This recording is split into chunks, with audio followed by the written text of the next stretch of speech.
Il y a 13 ans, ma fille a abandonné mes trois petits-enfants sur le pas de ma porte en disant qu'elle avait juste besoin d'une sieste. Elle n'est jamais revenue. Je les ai élevés, nourris, aimés, alors qu'elle les traitait comme des déchets. Mais ce matin, elle n'est pas revenue avec une carte de remerciement ou des excuses.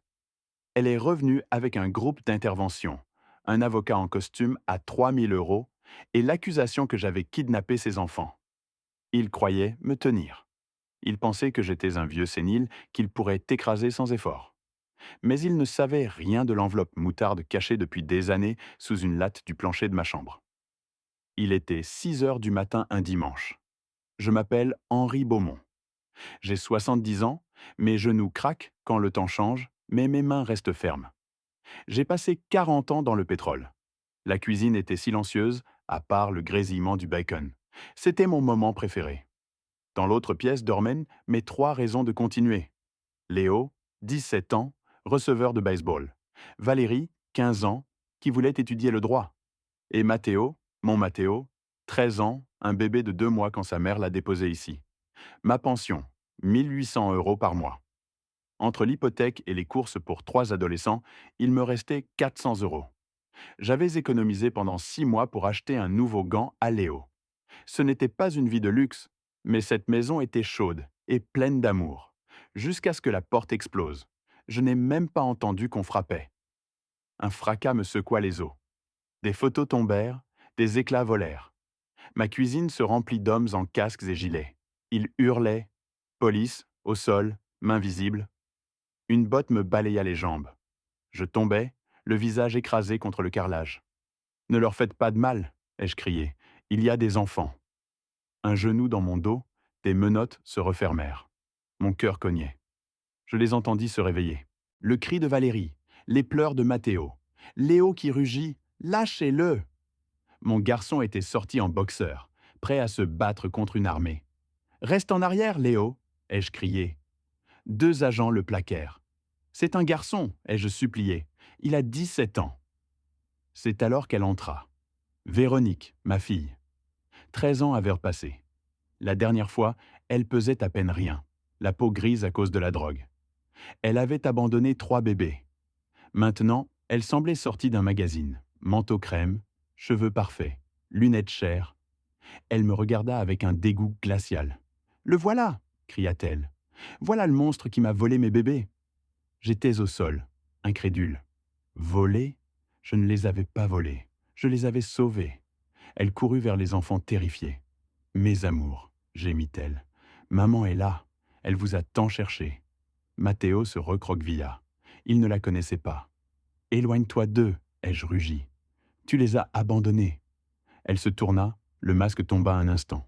Un sourire glacé qui disait « J'ai gagné ». Puis des larmes parfaites coulèrent. Officier, sanglota-t-elle. Il délire. Il est violent. Il nous a gardés prisonniers 13 ans. Mensonge. Mais pour eux, j'étais un vieil homme débraillé. Henri Beaumont, dit l'officier. Vous êtes en état d'arrestation pour kidnapping. Ils me traînèrent dehors.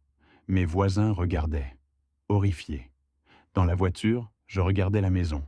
La porte pendait.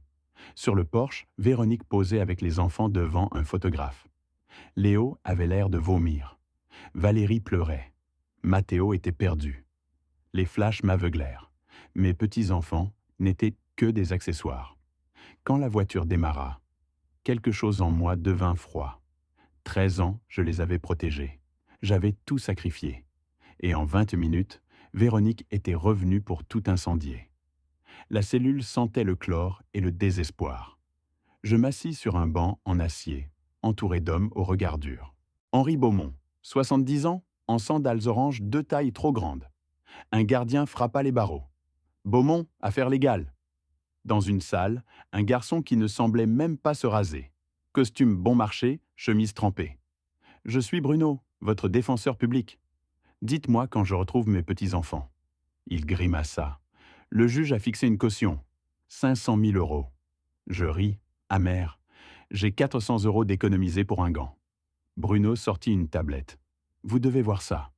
Le journal télévisé. Cauchemar en banlieue. Grand-père kidnappe 3 mineurs. Véronique a un podium. À côté d'elle, Santiago Ledesma, avocat qui ruine des vies. Mon père est dangereux, pleurait Véronique. Elle racontait que je l'attendais avec un fusil, que j'avais enfermé les enfants dans un cachot. Je serrais les poings.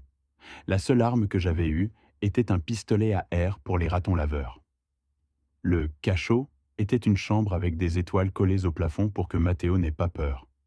Je fermai les yeux. Le souvenir me frappa. Véronique était arrivée tremblante. Elle devait de l'argent à des gens dangereux. Ils vont me tuer, papa. Ils vont faire du mal aux enfants. Je n'avais pas 5000 euros. J'ai vendu mon vieux pick-up que j'avais reconstruit de mes mains. Je suis rentré à pied et lui ai donné l'argent. Prends-le, paie, sois une mère. Elle l'avait arraché sans merci. Et maintenant, elle disait que je l'avais poursuivi avec une arme. On me mit dans une cellule commune avec une télévision. Les images défilaient. Ma maison, ma photo. Je semblais dérangé. Un homme énorme me regarda. « C'est toi, le kidnappeur. » Je reculai. « Ce n'est pas comme ils le disent. » Il n'écouta pas. En prison, ceux qui font du mal aux enfants sont en bas. Tu les as enfermés. Il s'approcha. Je me préparais. 70 ans, mauvais genou. Je n'allais pas gagner. Son poing me fendit la mâchoire. Lumière blanche. Je goûtais le métal. Mon crâne heurta le béton. La dernière chose que je vis, mère retrouve ses enfants. Miracle. Puis tout s'éteignit. Je me réveillai à l'infirmerie. Bruno avait trouvé un garant. Le prix. Ma maison, le terrain que mon père avait acheté il y a un demi-siècle. Je signai d'une main tremblante. Le taxi de retour fut une humiliation. Le chauffeur me regardait. Mon visage était partout. En me déposant, il cracha et partit. Je restais devant les décombres de ma vie. Le ruban de police dansait. La porte de chêne était fendue. Je franchis le ruban. Le silence me frappa. Pendant 13 ans, cette maison avait été musique et rire. Maintenant, seul le bourdonnement du réfrigérateur. La police avait tout retourné. Mais le vrai dommage, le couloir rempli de cadres vides. Véronique avait pris les photos. Elle voulait effacer 13 ans. J'entrai dans la chambre des enfants. Je m'assis sur le lit de Matteo. Ma botte heurta quelque chose. Une vieille tétine avec un petit ours. Matteo l'avait cachée. Je la tins, et soudain je n'étais plus là, mais 13 ans plus tôt. Une nuit humide. Véronique près d'une voiture rouillée. Un homme tatoué au volant. Elle fumait, tenait un sac allongé. Je l'avais suppliée. « Ne pars pas, tu as un bébé qui a besoin de lait. » Elle exhala une fumée amère dans mon visage. « J'en ai marre, papa. Des pleurs, des couches. Je veux vivre. Je veux être libre. » Elle sortit un porte-clés, me le lança. « Tiens, si tu les veux tant, garde-les. De toute façon, ce ne sont que des mômes, qu'un fardeau. » Voilà ce qu'elle avait dit. Môme, fardeau. Je ramassai les clés. « Si tu pars, ne reviens pas. » Elle rit, sauvage. « Ne t'inquiète pas, vieux, tu ne me reverras plus. Je vais à Las Vegas. » La voiture partit. J'entendis les pleurs à l'intérieur. Matteo, affamé. Je le pris et promis qu'il serait le centre du monde. Le souvenir se dissipa. Je revins au présent avec la tétine. Elle disait que je l'avais chassée, mais elle les avait jetés comme des ordures. Un coup sur le cadre. L'agent Molina me tendit des papiers. « Je suis désolé, Henri. Ordonnance de restriction. 500 mètres de Léo, Valérie et Matteo. Aucun contact. Elle est au Grand Hôtel Mirador. Sécurité privée. Ne t'approche pas. » Quand il partit, la maison devint tombe. À 9 heures, j'étais assis à me demander si Valérie aurait son inhalateur. L'asthme la prenait quand elle était bouleversée. Véronique ne savait même pas ça. Alors le téléphone sonna. Je décrochai. « Allô ?» Friture. Respiration lourde. Un chuchotement tremblant. Grand-père. Mon cœur s'arrêta. C'était Léo. « Tu vas bien ? Où es-tu ? » « Dans les toilettes. J'ai volé le portable d'une employée. »« Grand-père, tu dois nous aider. Elle est folle. Complètement folle. »« Doucement, fils. Que se passe-t-il ? » Elle nous a enfermés dans une suite, pris nos téléphones, pris l'inhalateur de Valérie parce que ça fait moche sur les photos. Elle a amené des stylistes, nous oblige à porter des vêtements qui grattent et à poser. Elle pince Matteo quand il ne sourit pas. La rage me troubla la vue. Léo, écoute-moi, sois fort, protège ton frère et ta sœur. Il sanglota. Il y a des hommes dehors, des gardes. Elle dit que tu vas rester en prison pour toujours, qu'on lui appartient. Elle parle d'argent, d'avocat, d'un fidéicommis. Elle ne nous aime pas. Elle veut le chèque. Je le sus. Ce n'était pas de l'amour, c'était de la cupidité. Je ne vais pas aller en prison. Je vais te ramener. Mais fais exactement ce que je te dis. Tête baissée. Observe tout. Mémorise ce qu'elle dit. Je dois y aller. Elle arrive. J'entendis une poignée bouger. Avec qui tu parles? L'appel mourut. Je savais que j'avais besoin d'aide. Un homme avec qui je n'avais pas parlé depuis 20 ans. Basile, le Basque. Avant, enquêteur privé, jusqu'à ce que l'alcool le vainque. Si quelqu'un pouvait tracer d'où venait l'argent de Véronique, c'était lui. J'arrivais à une vieille caravane en périphérie. Une ampoule bourdonnait, attirant des papillons. Je frappais fort. Basque, ouvre, c'est Henri. Il ouvrit en t-shirt et boxeur, revolver dans une main, bouteille dans l'autre. Barbe grise, yeux rouges. Bon sang, Henri, tu as l'air écrasé. J'entrai. Odeur de vieux papier et d'alcool. Un chaos de dossiers, mais dans un coin. Un bureau avec des écrans allumés. Je lui racontais tout. L'opération, l'arrestation, le pot de vin. Il m'écouta sans ciller. Alors elle est revenue, et elle nage dans l'argent. L'EDESMA ne se lève pas pour moins de 100 000 euros. D'où ça sort? Le Basque fit craquer ses doigts. On va le découvrir. Il tapa rapidement. Premier calet jaune. Tristan, le vieil ami, est mort d'overdose il y a 2 mois. 50 euros et un mandat. Alors ce n'était pas lui. Non. Mais Véronique l'a identifié et n'a pas réclamé les cendres. Il continua. Rien d'emploi pendant 10 ans. Et soudain, carte platine. Compte dans des paradis fiscaux. Une façade ABB Holdings. D'où est venu l'argent initial? Gros virement. D'un cabinet à Marseille. Montemayor et Salinas, avocats d'héritage. Ceux qui gèrent des fidéicommis pour l'argent pétrolier. Mon pouls s'accéléra. Véronique ne connaissait personne comme ça. À moins que ce soit par le père. Le Basque tourna sa chaise. Le père du plus jeune. Tu m'as dit qu'elle avait raconté que c'était un musicien de rue. Elle a dit qu'il s'appelait Julien et qu'il était mort avant la naissance de Matteo. Le Basque sourit sans joie. Règle numéro 1. Tout le monde ment. Il chercha. Test de paternité ordonné il y a 13 ans quand elle avait demandé une aide sociale. Elle a dû donner un nom. Elle en a donné un. Julien Colmenares. Je n'avais jamais entendu ce nom. Qui est-ce? Il resta silencieux longtemps, puis siffla. Assieds-toi bien, Henri. Julien Colmenares n'était pas un moins que rien. C'était le fils secret d'Eusebio Piedra. Le nom me frappa comme un poing. Eusebio Piedra, propriétaire de Pétrole Piedra, l'un des hommes les plus riches du pays, mort le mois dernier. Piedra l'a tenu à distance avec de l'argent. Julien a vécu discrètement.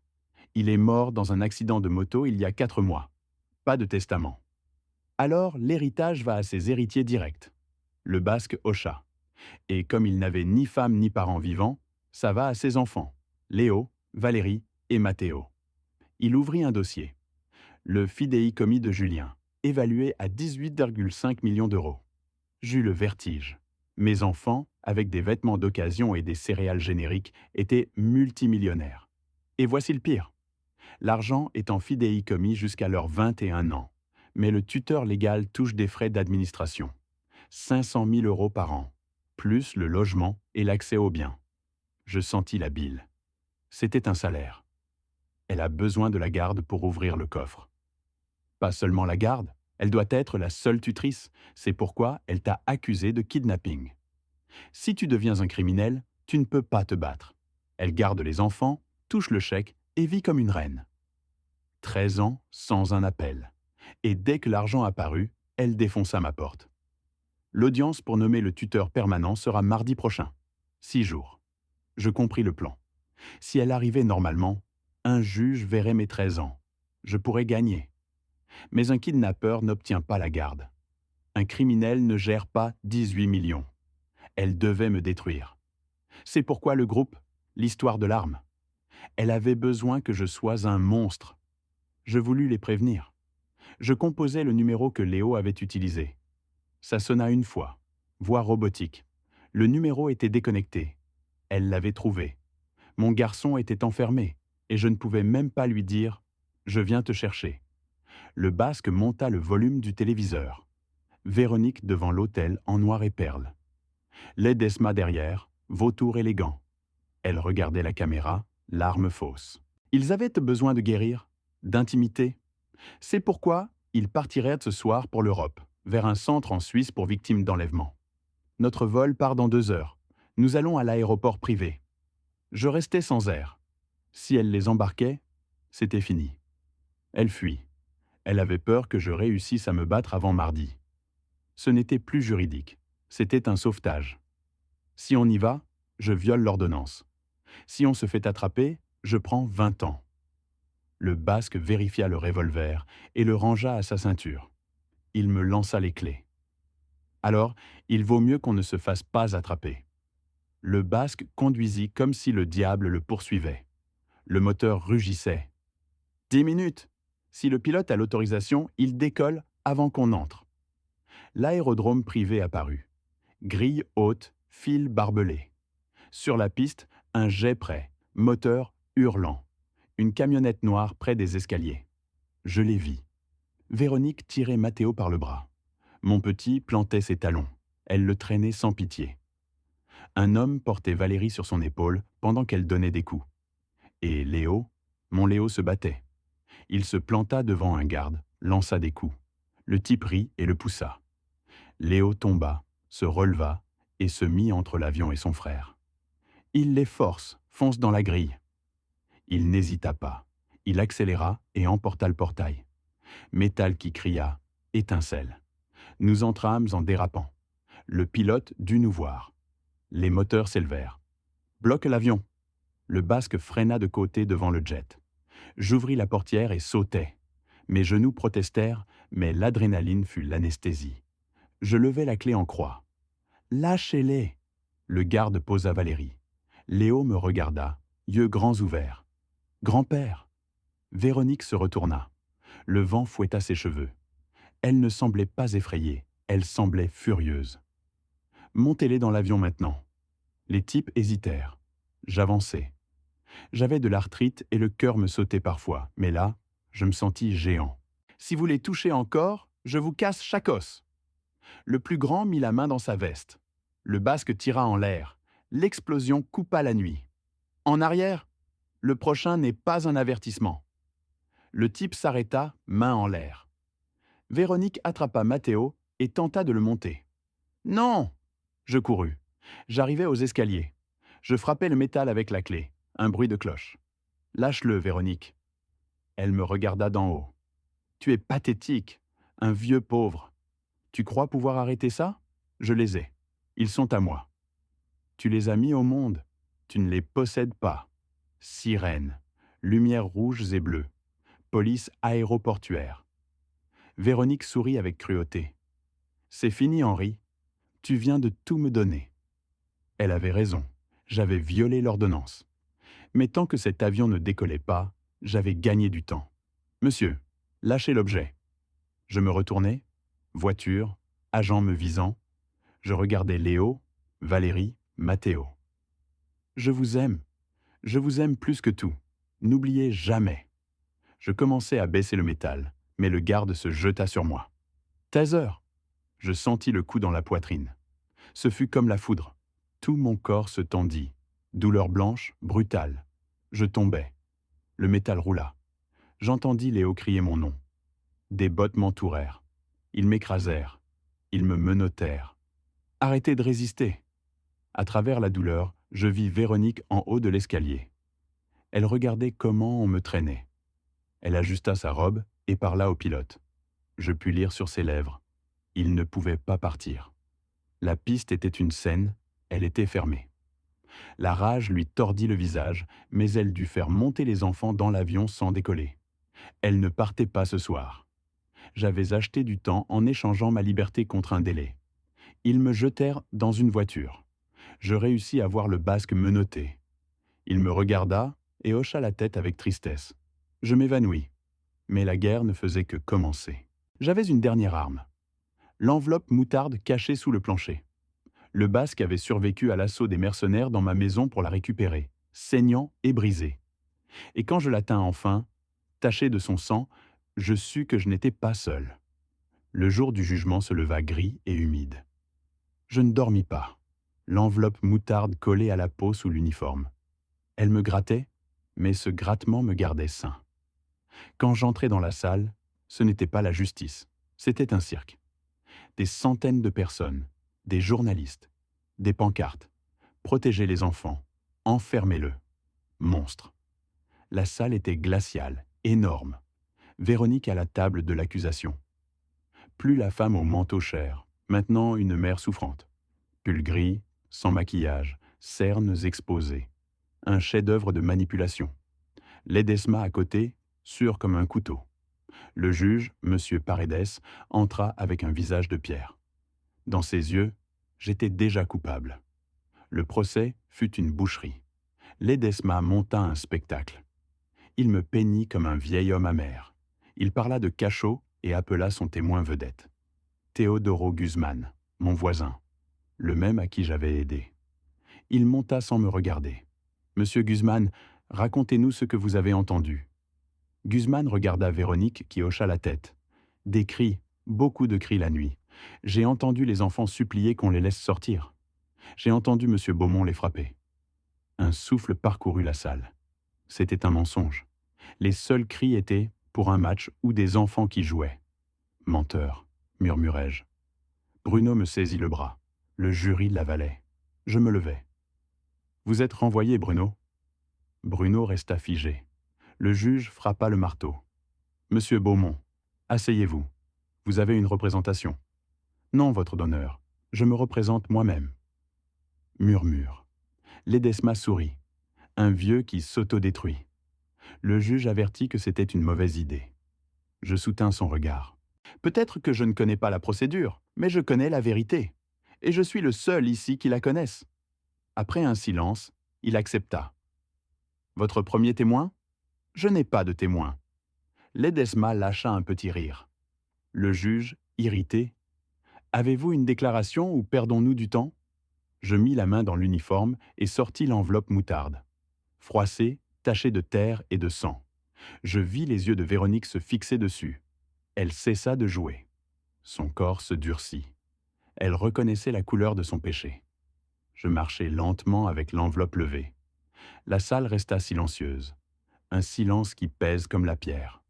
Je déchirai le sceau. Le son résonna comme un coup de feu. Mes mains étaient fermes. Je sortis un document écrit à la main, jaunâtre, avec un sceau notarié daté du 14 août 2011. Je m'éclaircis la gorge et lus d'une voix claire, froide. Moi, Véronique Beaumont, par la présente, vends de manière totale et permanente mes droits parentaux sur mes enfants, Léo, Valérie et Mathéo, à Henri Beaumont. Ce transfert est définitif. En échange de renoncer à toute réclamation de maternité, j'accepte la somme de 15 000 € en espèces. Cet argent est pour l'achat d'une Mustang cabriolet modèle 2011. Je jure de ne jamais revenir. Je laissai la feuille levée. 15 000 €, le prix de 3 vies. La salle explosa. La sténographe cessa de taper, bouche ouverte. L'huissier recula, écœuré. Mais je n'avais pas terminé. Je sortis une photographie. Je la montrai au jury et au juge. Véronique dans le parking d'une concession, appuyée contre une Mustang rouge, souriant comme une prédatrice. Dans une main, les clés. Dans l'autre, un éventail de billets. Et derrière, flou mais clair, un porte-bébé. Mathéo, 2 mois, rouge d'avoir pleuré, abandonné pendant que sa mère posait avec l'argent. Je mis la lettre et la photo devant le juge Paredes. Je vis la couleur se drainer. Il prit la feuille et sa main trembla. Il lut 1 fois, 2 fois, regarda la photo. La posture professionnelle s'évapora et apparut la fureur humaine de quelqu'un regardant un monstre. Ledesma, l'avocat invincible, resta pétrifié. Son visage devint cendre. Il regarda le document, puis sa cliente. et s'écarta d'elle comme si la pourriture était contagieuse. Il ferma son dossier. Capitulation. Véronique, pour la première fois, fut dénudée. Pas de belles larmes, pas de jeu. Elle chercha des alliés dans la salle et n'en trouva aucun. Le jury la regardait avec haine. Le juge respirait fort. Quand il parla, sa voix fut basse, dangereuse. Madame Beaumont, en 20 ans à ce pupitre, je croyais avoir tout vu. Mais vous avez vendu vos enfants, pas donnés en adoption. Vendus, pour une voiture. Vous avez laissé votre bébé sur le trottoir en plein été pour vous prendre en photo avec de l'argent. Véronique se leva, paniquée. Ce n'est pas réel, c'est faux. Il l'a inventé. Le juge frappa le marteau comme un tonnerre. Le sceau notarié est authentique. L'écriture correspond à tout ce que vous avez signé ce mois-ci. Ne m'insultez pas. Véronique s'effondra en pleurant. Mais Ledesma tenta de sauver le bateau. Il se leva. C'était irrégulier. Ils exigeaient une expertise. Le juge allait répondre quand les portes s'ouvrirent violemment. La salle sursauta. Je me retournai. C'était Léo. En sueur, chemise déchirée, une chaussure en moins, yeux allumés. Véronique cria son nom. Léo l'ignora et marcha. L'huissier voulut l'arrêter. Je rugis. Laissez-le passer, c'est mon petit-fils. Le juge leva une main. Laissez parler le garçon. Léo arriva à mes côtés. Il me serra l'épaule. Pardon d'être en retard, grand-père. J'ai dû sortir par la fenêtre. Puis il regarda le juge. Tout ce que mon grand-père a dit est vrai. Elle ment. Elle ne nous aime pas. Elle veut l'argent. Ledesma protesta. Lavage de cerveau. Léo mit la main dans sa poche et sortit un téléphone noir bon marché. Je ne suis pas lavé, et j'ai des preuves. Il l'ouvrit et approcha le haut-parleur du micro. Ça grésillait. La voix de Véronique, sans douceur, pure âpreté. Alors, quand est-ce que je reçois l'argent? Une voix d'homme. Dès qu'on signe la tutelle mardi, Véronique. Bien, parce que je ne supporte pas un jour de plus avec ces mômes. Le grand me regarde comme s'il voulait me tuer, et le petit n'arrête pas de se plaindre. C'est pathétique. L'homme. Souviens-toi, 18 millions. Garde les yeux sur le prix. Je sais. Dès que le chèque arrive, je leur achète 3 billets pour cet internat en Suisse. Le moins cher, mais loin. Qu'ils pourrissent là-bas. L'homme demanda pour moi. Véronique rit, glacée. Ne t'inquiète pas. Ledesma dit qu'il prend 20 ans. Il est vieux, il meurt dedans. Je vais trinquer à Paris pendant que ses petits-enfants pourrissent. C'est un vieil idiot qui aurait dû mourir il y a des années. Léo éteignit l'enregistrement. Le silence fut absolu. Le jury était horrifié. Le juge était furieux. Véronique, enfin sans masque, lança un cri animal et se jeta sur Léo, avec des ongles cherchant son visage. « Donne-le-moi! Tu m'appartiens !» Léo recula. Je m'interposai. « Maîtrisez-la !» tonna le juge. 3 agents la renversèrent et la menottèrent. Elle donnait des coups, mordait, crachait, criait. « Je suis la mère! Ils sont à moi !» Ledesma vit le désastre et voulut s'échapper. Il ferma sa mallette, fit des pas vers la sortie. « Maître Ledesma, » dit le juge d'une voix calme qui faisait peur. L'avocat se figea. « Vous avez présenté un témoin que vous saviez mentir. Vous avez facilité une fraude. Vous avez été complice. » Il regarda les agents. « Emmenez également Madame Beaumont, chef d'accusation. Parjure, fraude, abandon, agression, conspiration. » Véronique se tourna vers moi, rage pure. « Je te hais, j'espère que tu meurs. » Pour la première fois en 13 ans, je ne ressentis pas de colère, seulement de la pitié. « Je sais. Et c'est pour ça que tu as perdu. » Le juge ordonna aussi la détention de Ledesma. On l'emmena, ses chaussures chères traînant. La salle était le chaos. Mais au milieu, il y avait un calme impossible. Léo me regarda. « On a gagné, grand-père ?» Je vis le juge indiquer qu'on me retire les fers. Je vis l'espace vide où avaient été les monstres. « Oui, fils, oui, on a gagné. » Le juge frappa le marteau une dernière fois. « Affaire classée définitivement. Monsieur Beaumont, vous êtes libre. Et quant à la garde des mineurs, je crois qu'ils sont exactement où ils doivent être. » Les mois suivants furent un tourbillon de papier. L'argent, 18,5 millions d'euros, semblait irréel. Il était à eux. Ils venaient d'un père inconnu et d'une mère qui les avait vendus. J'allais au cabinet qui gérait le fidéicommis. J'entrais avec ma chemise en flanelle et mes bottes. Ils me regardèrent par-dessus l'épaule. Je posai la tutelle sur la table. Je les renvoyais tous. Je transférais le fidéicommis vers un cabinet à l'éthique de fer et le blindais pour que même moi ne puisse pas toucher le capital. Cet argent serait pour l'université, les premières maisons, l'avenir. 6 mois plus tard, je me tins à l'entrée de ma vieille maison. Une pancarte à vendre se balançait au vent. Ça faisait mal de dire au revoir. C'est là que j'avais élevé ma fille, puis ses enfants. Il était temps de lâcher prise. Je la vendis à un jeune couple. Avec une partie des frais autorisés, j'achetai un rêve. Un camping-car, de ceux qui ressemblent à une maison roulante de luxe, avec de vrais lits, une cuisine complète et de l'espace pour vivre ensemble. Nous sommes partis un mardi matin. Nous n'avons pas regardé en arrière. Nous avons roulé vers l'ouest. Nous avons chanté avec la radio, mangé dans des bistrots de route, ri jusqu'à en avoir mal. Pour la première fois en 13 ans, il n'y avait pas d'ombre nous attendant sur le chemin. Maintenant, je suis assis dans une chaise pliante au bord des gorges du Verdon. Le soleil descend et peint le ciel d'oranges et de violets qui semblent impossibles. L'air sent le pin et le bois brûlé. Devant moi, crépite un feu de camp. Léo apprend à Mathéo à griller une guimauve sans l'incendier, bien que Mathéo s'entête à la laisser comme du charbon. Valérie lit enveloppée dans une couverture, les pieds sur un tronc, en paix comme je ne l'avais pas vue depuis qu'elle était petite. Et en les regardant, je ne vois pas 18 millions. Je ne vois pas de fidéicommis ni de procès. Je vois mes enfants. Véronique croyait qu'elle pouvait acheter le bonheur, qu'un manoir et un jet privé combleraient le vide qu'elle a à l'intérieur. Elle pensait que vendre ses enfants pour 15 000 € était une bonne affaire. Elle se trompait.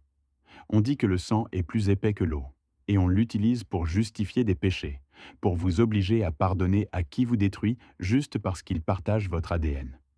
J'ai appris à mes dépens que le sang n'est que de la biologie, rien de plus. L'amour est un choix. La loyauté est un acte.